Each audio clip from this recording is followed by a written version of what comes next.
High রে মুসলমানেরা, তোমার কি হয়ে গেল? আজকে গত কিছুদিন আগে যে কুরবানি গেছে, আপনাদের এই নরসিংদীর যারা হিন্দু তারা বোধ হয় আপনাদের লগে দুই একটা কুরবানি করছে।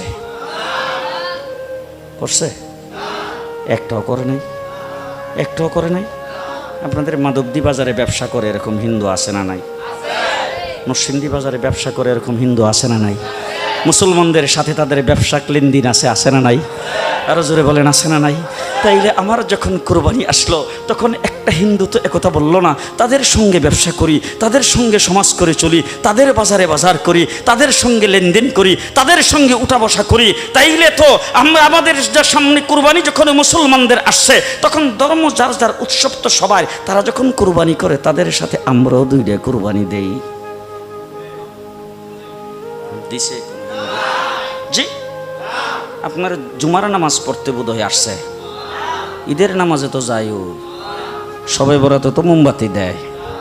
যে আজ পর্যন্ত কোনোদিন মুসলমানদের উৎসব শবে বরাত একটা হিন্দু মসজিদে দেখার জন্য আসলো না। মুসলমানদের উৎসব শবে কদর একটা হিন্দু কোনোদিন চাওয়ার জন্য আসলো না। মুসলমানদের উৎসব রমজান মাসের রোজা একটা হিন্দু কোনোদিন তোমার সাথে সমাজ করার জন্য রাখলো না। একটা হিন্দু কোনোদিন তোমার ঈদের নামাজে আসলো না। একটা হিন্দু কোনোদিন তোমার সাথে জুমার নামাজে অংশগ্রহণ করলো না, তোমাকে দেখার জন্য পর্যন্ত আসলো না। তার কারণ হলো হিন্দুরা মনে করে এটা মুসলমানের উৎসব, আর তুমি মুসলমান হইয়া হিন্দুর দুর্গা পূজায় কিভাবে গেলা? আরে তোমার কি হয়ে গেল? তোমার কি লজ্জা শরম তুমি দয়ে ফেলে দিয়েছো? তোমার কি কোনো লজ্জা শরমও নাই? তোমার কি কোনো লজ্জা শরমও নাই? আবার কি সুন্দর বলতেছ, ধর্ম যার যার উৎসব সবার। হাই হাই হাই, ও মুসলমান যুবকেরা ভালো করে শোনো, ধর্ম যার যার উৎসব সবার, তাইলে বিয়া যার যার বউ তো সবার। জি, বিয়ে যার যার বউ সবার, পুষ্কুনি যার যার মাছ সবার, গাছ যার যার ফল সবার, ক্ষেত যার যার ফসল সবার, দোকান যার যার মাল সবার। এখন ঘুমাইছে কি কথা বলেন না কেন?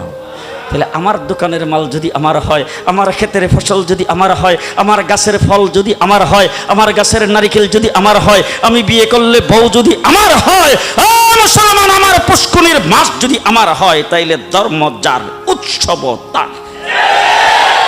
ধর্ম যার উৎসব, আরো জোরে, ধর্ম যার উৎসব, ধর্ম যার উৎসব তার। ও আমার ভাইরা, হিন্দুরা আমার দেশে যারা বসবাস করে তারা আমার দেশের নাগরিক ভাই। কি ভাই? নাগরিক ভাই। সুতরাং নাগরিক সুযোগ সুবিধা যেটা বুক করার সেটা তারাও বুক করবে। রাষ্ট্রের নাগরিক সুযোগ সুবিধা তারা বুক করবে। আমরা মুসলমানের দেশ, বাংলাদেশ সাম্প্রদায়িক সম্প্রীতির দেশ। আমরা কোনোদিন তাদের পূজাতে আক্রমণ করব না, তাদের কোনো অনুষ্ঠানে আমরা বাধা দিব না, তাদের ব্যবসা বাণিজ্যে বাধা দিব না, তাদের চলাফেরাতে বাধা দিব না, তাদের কোনো কার্যক্রমে বাধা দিব না। নাগরিক সমস্ত সুবিধা তারা বুক করে বাংলাদেশে বসবাস করবে। এইটা দেওয়ার জন্য যদি আমাদের কোনো যুদ্ধ জাহাদ করা লাগবে সেটাও আমরা করব। তবে মুসলমান কোনোদিন হিন্দুদের পূজায় যাইতে পারবে না। হিন্দু জীবন আমাদের কোনো পূজায় আসে না। ঠিক না বে ঠিক? ঠিক না বে ঠিক? হ্যাঁ মুসলমান, কি সুন্দর আমার দেশের মুসলমানদের ছেলেপেলাদের পর্যন্ত আজকে গায়ে রং লাগানো হচ্ছে। মুসলমানদের ছেলেপেলাদের ছেলে মেয়েদের গায়ে রং দেওয়া হচ্ছে। তার কারণটা কি বলে? ধর্ম যার যার উৎসব সবার। ধর্ম যার যার উৎসব সবার। তাইলে তুমি যখন উৎসব করলা ঈদের দিন, তোমার ঘরে সেমাই পাক হলো, কোনো হিন্দুর ঘরে সেমাই কিনছে জীবনে? রাগ করতেছে? তোমার ঘরে যে তুমি সেমাই পাকাইলা ঈদের দিন হিসাবে, তোমার উৎসব হিসাবে, কোন মুসলমানের সেমাই পাক করা দেখা হিন্দু কোনোদিন সেমাই পাক করছে? কথা দিয়ে আসতে কোন করছে কোনোদিন? তাইলে মুসলমান তুমি বুঝতে পারলাম না, তুমি কিভাবে বৈশাখ মাসের 1 তারিখে ইলিশ মাছ কিনলা?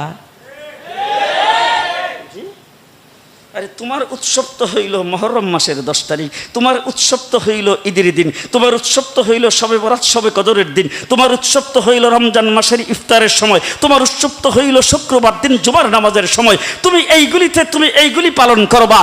মুসলমান হিন্দুদের উৎসব হইল মুসলমান সেই বৈশাখ মাসের 1 তারিখ। হিন্দুর ঘরে ইলিশ মাছ পাক করে পান্তা ভাত দিয়ে ভাত খাইতে পারে, তুমি মুসলমান খেতে পারো না।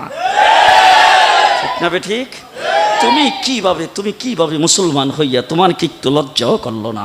তোমার কি একটু লজ্জাও করলো না? মদিনার রাসূল কি বলতেছে, মুসলমানেরা বাংলাদেশের ধর্ম যার যার উৎসব সবার, তোমরা যদি এই কথা বলে থাকো, তাইলে আমি যদি এই স্লোগানটা দিতাম মক্কাতে, তো আমি প্রেসিডেন্ট হয়ে যাইতাম। কাফেররা আইসা তো রাসূলকে প্রস্তাব দিয়েছেন, ঠিক আছে আপনার ধর্ম আপনার জায়গায় থাক, আমাদের ধর্ম আমাদের জায়গায় থাক, সুতরাং একটা কাজ করেন, আপনি একদিন করবেন আর আমরা একদিন করব। আপনি একদিন ইসলামের কাজ করবেন, আমরা সবাই আপনার সাথে থাকবো, আর একদিন আমরা মূর্তিদের পূজা করবো, আপনি আমরা লগে থাকেন। কথা এইটুক যদি করেন তাহলে বিনা বুড়ে প্রেসিডেন্ট। ঘুমে ধরছে না কিটা? বিনা বুড়ে, আপনার বুট দিয়ে বানাইতে হবে না, আবার রাত্রের বেলা বাক্স পরা লাগবে না, দিনের বেলা সেন্টারও দখল করা লাগবে না, এমনি আপনি প্রেসিডেন্ট। আল্লাহ রাসূল সাল্লাল্লাহু আলাইহি সাল্লাম কো, তোমরা তোমাদেরটা নিয়ে থাকো, আমি আমারটা লইয়া আসি। সুবহানাল্লাহ কয় না? জিন্দেগিতে কোনোদিন তোমাদের সামনে তোমাদের ধর্ম পালন করা তো দূরের কথা, তোমাদের সামনে মাথা নত করবো না, মাথা নত করবো না। শুধু তাই না, আল্লাহর নবী তার চাচাকে ডাক দিয়ে বলছেন, চাচা যত ধরনের প্রস্তাব হতে পারে, তবে শুনে রাখেন, আমার এক হাতে যদি সূর্য এনে দেওয়া হয়, আর বাম হাতে যদি চন্দ্র এনে দেওয়া হয়, আর গোটা রাজত্বের মালিক যদি আমাকে বানিয়ে দেওয়া হয়, তবু আল্লাহ পাক যে উদ্দেশ্যে আমাকে প্রেরণ করেছেন তার থেকে এক চুল পরিমাণ, জি চুল পরিমাণ এদিক সেদিক হওয়ার মতো কোনো কায়দা নাই। তাইলে যেই নবী তাইফের জমিনে যায় মারি খাইলো, কিন্তু স্যালেন্ডার করলেন না, যিনি উহুদের লড়াইয়ে দান শহীদ করলেন, স্যালেন্ডার করলেন না, যিনি মাথা নত করলেন না, হজরতে বেলালকে বাড়ি মালিতে বা মাটির মধ্যে শাস্ত্রানো হয়েছে, হজরতে বেলালকে উত্তপ্ত বালির মধ্যে চাপা দিয়ে, পাথর চাপা দিয়ে রাখা হয়েছে, তাকে গলার মধ্যে রশি বেঁধে তারপরে রাস্তার বালিকার মধ্যে তাকে শাস্ত্রানো হয়েছে, যেইভাবে হজরতে হাব্বাব আর হুবাইবের উপর নির্যাতন করা হয়েছে, মুসলমান আমির হামজার লাশ তাকে টুকরা টুকরা করা হয়েছে, তারপরও যেই নবী স্যালেন্ডার করে নাই, আর তুমি সেই ইসলাম ধর্মে জন্মগ্রহণ করে তুমি কিভাবে বলো ধর্ম যার যার উৎসব সবার? মুসলমান, তোমার কি একটু লজ্জাও করলো না? তুমি বিশ্ব নবীর উম্মত বলে দাবি করো, তোমার কি নবীর প্রতি একটু মায়া নাই? নবী কি করেছেন আর তুমি কি করছো? মুসলমানেরা, মুসলমানেরা, এই জন্যে সবচাইতে বড় জিনিস হলো ঈমান। সবচাইতে বড় জিনিস হলো ঈমান। আমাদেরকে উঠতে বইতে, ডাইনে বামে করট ফিরতে, কায়ের দিতে আমাদেরকে চিন্তা করতে হবে কোন জায়গায় গেলে ঈমান থাকবে, কোন জায়গায় গেলে ঈমান যাবে। ঠিক না বে ঠিক? ঠিক না বে ঠিক? পরিষ্কার কথা বলতে চাই, বাংলাদেশ শতকরা 94% মুসলমানের দেশ। এই দেশটা কিন্তু কেউ মনে মনে ভাবতেছে এই দেশের চতুর্দিকে যেহেতু মুসলমান নয়, এই দেশটা যেহেতু একটা চিপার ভিতরে আছে, এই জন্য যে কোনো সময় এই দেশটাকে বোধহয় গিলে ফেলা যাবে। পরিষ্কার ভাষায় বলে যাচ্ছি, ভালো করে মনে রেখেন, আল্লাহর নবীর মক্কি জিন্দিগিতে বাংলাদেশে ইসলাম আগমন করেছেন। মদিনায় হিজরত করে যাই নাই, মক্কার জিন্দিগিতে রাসূল, মক্কার জিন্দিগিতে মক্কি সাহাবী 4 জনের মাধ্যমে ইসলাম আগমন করেছেন বাংলাদেশে। বাংলাদেশের ইসলামের গোড়া বড় শক্ত। শুধু তাই না, ভালো করে মনে রাখেন, আজকে আমরা ওয়াজ করি, আমিও একজন দেওবন্দি উলামায়ে কেরাম আজকে সব জায়গার মধ্যে দ্বীনের কামে সেই আসে। আমার বাইরা দেওবন্দ দারুল উলুম মাদ্রাসা আমাদের কেন্দ্র। তবে একটি কথা ভালো করে জেনে রাখেন, দেওবন্দে ইসলাম হাদিসের দর্শ শুরু হওয়ার 600 বৎসর আগে আমাদের এই বাংলাদেশের ঢাকার উদূরে সোনারগাঁতে হযরতে শামসুদ্দিন আবু তাওয়ামা রাহমাতুল্লাহি আলাইহি এই জায়গায় হাদিসের দর্শ শুরু করেছেন। হাদিসের দর্শ এই বাংলাদেশে সর্বপ্রথম শুরু হয়েছে আজকের থেকে প্রায় 800 বৎসর আগে। বাংলাদেশে সর্বপ্রথম হাদিসের দর্শ শুরু হয়।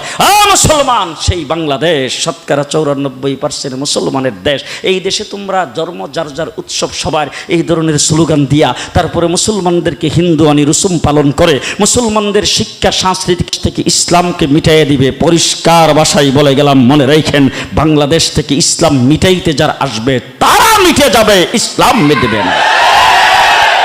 ইসলাম বাংলাদেশ থেকে মিটাইবার শক্তি কারো নাই। তারা যারা আসবে ইসলাম মিটাইবার জন্য তারা মিটে যাবে। আহমদ শরীফ ইসলাম মিটাইবার জন্য আগমন করেছেন। তার জানাজার কবর বাংলার মাটিতে হয় নাই। দাউদ হায়দার ইসলাম মিটাইবার জন্য আসছে, বাংলাদেশে থাকতে পারি নাই। তসলিমা নাসরিন কোরআনের বিরুদ্ধে কথা বলেছে, আজকে জারুর বাড়ি আর চেয়ার বাড়ি খাইতেছে বিভিন্ন জায়গায়। এটা বাংলাদেশ শতকরা 90% মুসলমানের দেশ। এই দেশে আমরা ইসলাম নিয়ে, ঈমান নিয়ে বেঁচে থাকতে চাই। কি বলেন, চান কি না? চান কিনা, চান কিনা? আল্লাহ কবুল করুক, সকলে বলেন আমিন, আর জোরে বলেন আমিন। ইসলাম নিয়ে, ঈমান নিয়ে বেঁচে থাকতে চাই। পরিষ্কার ভাষায় বলতেছি, আরাকানও মুসলিম অধ্যুষিত ছিল, কাশ্মীর মুসলিম অধ্যুষিত, সেখানে নির্যাতন চলছে। সিরিয়া মুসলিম অধ্যুষিত, সেখানে নির্যাতন চলছে। আজকে জেরুজালেমে নির্যাতন চলছে, ইরাকে নির্যাতন হয়েছে, মুসলমান গুজরাটে নির্যাতন হয়েছে। বিভিন্ন দেশে মুসলমানদের উপর যেইভাবে নির্যাতন আসতেছে, আমাদের একদিক হলো পানি, তিন দিক হলো ভারত, চতুর্দিকে কাঁটাতারের ভেড়া। এমন একটি জায়গার মধ্যে বসবাস করতেছি। যদি আল্লাহ না করুক, মসজিদে বসে বলতেছি আল্লাহ না করুক, আল্লাহ না করুক, সকলে বলেন আমিন। যদি এমন কোনো পরিস্থিতি আসে আর আমাদের বুক বরাবর লাইফেলের বন্দুকের গুলি তাক করে যদি বলে ইসলাম ছাড়তে হবে, ঈমান ছাড়তে হবে, বেঈমান হইতে হবে, ওই সময়ে বন্দুকের গুলির সামনে বুক টান করে বলতে হবে আমরা মুসলমান। পারবেন, আমরা মুসলমান।